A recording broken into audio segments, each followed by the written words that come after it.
สบายดีคลิปนี้ก็สิมาปลูกมักเผ็ดเนาะหรือสิมายายมักเผ็ดมาแจกมักเผ็ดนั่นเองต้นมักเผ็ดหน่อยเนาะเฮาหว่านแก้นไว้มีออกบางหลายๆต้นเลยทุกคนบ่แม่มีแต่ต้นเขียวๆงามๆมีต้นมะฮุ่งน้อยเด้เนาะฝนตกใส่แห้งเขียวแห้งงามค่อยแจกค่อยใหญ่ใส่อันน่ะตามแก้มหัวหั่นได้ประมาณ10ปลายกกแล้วเนาะแต่ว่ามันยังบ่เบิดเนาะยัง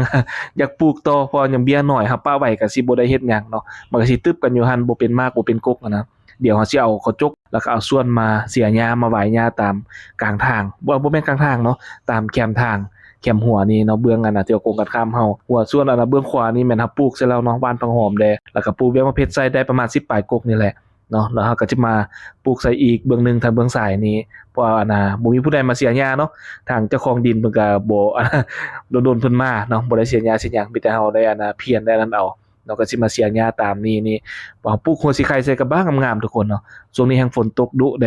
เขียวทุ่มเลยบ่ว่าจะเป็นผักเป็นหัวสิไข่หญ้าก็เขียวๆงามๆเนาะหญ้าอันนี้จะค่อนข้างว่าอันน่ะเสียยากหน่อยหนึงทุกคนเป็นหยาบๆไปเนาะมีเครือเขาแดหญ้านี่แม่นหญ้าควายบ่เนาะแต่ละท้องถิ่นก็เอิ้นต่างกันก็จะมีเสียหญ้าอ้อมหัวสิไข่นี่ก่อนเนาะพอเฒ่าเพิ่นปลูกไว้บางงามๆมีสีสุ่ม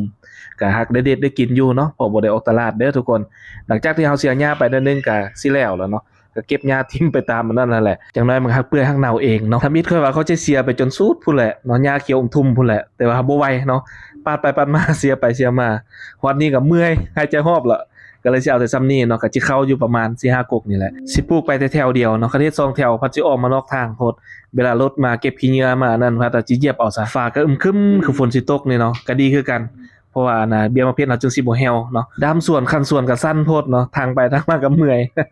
หายใจฮอบแล้วสิเอาแต่ซ้ำนี่แหละก็สิมาเริ่มขุดคุมเลยทุกคนเราก็จะขุดไปแคมๆอันน่ะแคมทางหน่อยนึงแคมหัวของเขาเจ้าหน่อยนึงเนาะพอคันออกมาทางไหนก็คือว่าแหละอย่ารถมาเก็บขี้เหงื่อแล้วก็สิเหยียบเอาหรือว่ารถเขาเจ้าเที่ยวทางเนาะช่วงนี้แฮ่งฝนตกแดรถจักรรถหยังผู้ใดก็เหยียบเอาแต่แคมเนาะเพราะเครื่องกลางเป็นบวกเป็นวังเบิดเนาะฝนตกใส่แล้วก็น้ำค้างน้ำหยังเนาะหนทางก็เปื้อนเบิดเที่ยวผู้ใดเนาะผู้ลางคนเห็นเนาะบางคนเห็นอาจจะรำคาญหูรำคาญตาเนาะอาจจะตั้งคำถามในใจว่าเป็นหยังคือบ่ซื้อกินง่ายกว่า ถือว่าเราปลูกเอาก็มันได้อีกฟีลหนึ่งเนาะทุกคนเนาะเวลามันใหญ่มาก็ได้มาเก็บมากินเนาะพอบ่ได้ออกตลาดประหยัดสำาใดส่ำหนึ่งก็เอาก็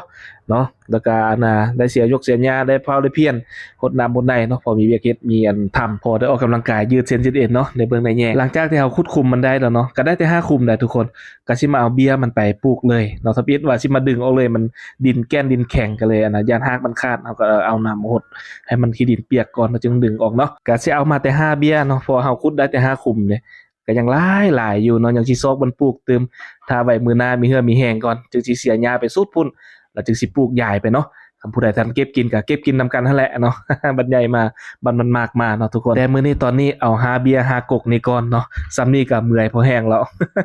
โดนบ่ได้เฮ็ดเวียกแบบนี้แล้วเนาะคันว่าเฮ็ดซุมื้อๆคือผ่านมาสิบ่เมื่อยปานใดเนาะเพราะว่าอันนี้ก็ได้ก้มได้เด้เนาะเฮาอะน่ะเสียหญ้าเมื่อกี้นี่หญ้าก็เสียยากซะบ่กับหยาบซะดามสวนก็สั้นๆเนาะคันสวนสั้นโพด ได้ก้มได้นั่นได้เงยก็ประมาณนี้แหละทุกคนเดี๋ยวปลูกแล้วมื้ออื่นเราก็สิเอาอันน่ะฝุ่นเอาขี้เป็ดขี้ไก่เนาะไปขอขี้เป็ดขี้ไก่น่ะเขาจะเอา